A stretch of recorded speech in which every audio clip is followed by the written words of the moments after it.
नमस्कार मित्रांनो, तर आज आपण हरिहरगड याविषयी माहिती पाहणार आहोत। हा किल्ला त्र्यंबकेश्वर पर्वतरांगेत पसरला असून त्याची समुद्र सपाटीपासून उंची 3776 फूट एवढी आहे। गडाच्या पायथ्याशी हर्षवाडी, कोटमवाडी आणि निगरगुडपाडा अशी गावे आहेत। गड चढायला सुरुवात केला असताना पायथ्यालगत गणेशकुंड शिव मंदिर पाहायला मिळते।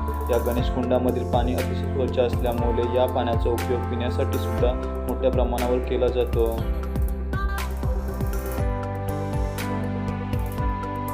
शिव मंदिराचे दर्शन घेऊन आपण आपल्या पुढील प्रवासाला सुरुवात करू शकतो। मंदिराच्या आजूबाजूला मोठ्या प्रमाणात झाडे झुडपे असल्यामुळे येथील वातावरण नेहमी थंडगार असते।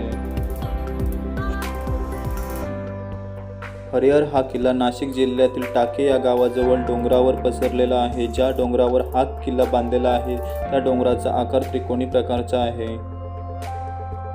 या किल्ल्याची विशेषता म्हणजे कातळ दगडामध्ये कोरलेल्या पायऱ्या, ज्या पाहताना आणि चढताना थरारक वाटतात आणि या अशा पायऱ्या असल्यामुळे आपण या किल्ल्याला ट्रेकिंग करू शकतो। या किल्ल्यावर चढण्यासाठी कातळ दगडामध्ये कोरलेले एकूण 117 ते 125 एवढ्या पायऱ्या आहेत।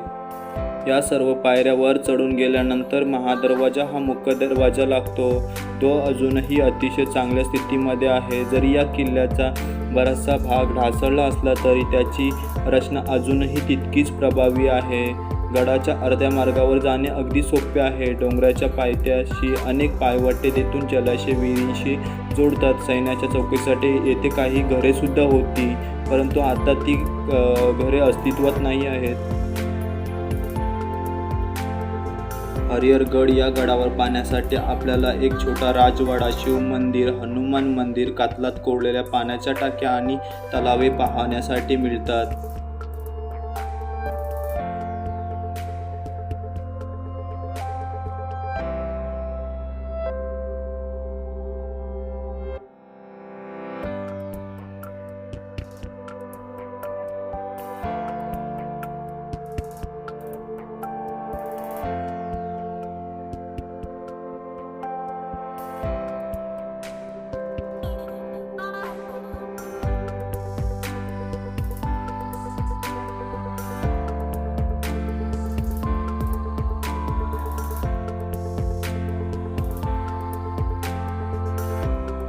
या किल्ल्याच्या शिखरावर पोहोचल्यानंतर आपल्याला हनुमंताचे मंदिर पाहायला मिळते। मंदिराला लागूनच एक लहानसे तलाव देखील येथे आहे। त्याचे पाणी अगदी शुद्ध असल्यामुळे हे आपण प्यायला सुद्धा वापरू शकतो। तलावापासून थोड्याच अंतरावर गेल्यानंतर 2 खोल्यांचा एक छोटा राजवाडा लागतो। त्यात सुमारे 10 ते 12 लोक सहज राहू शकतात।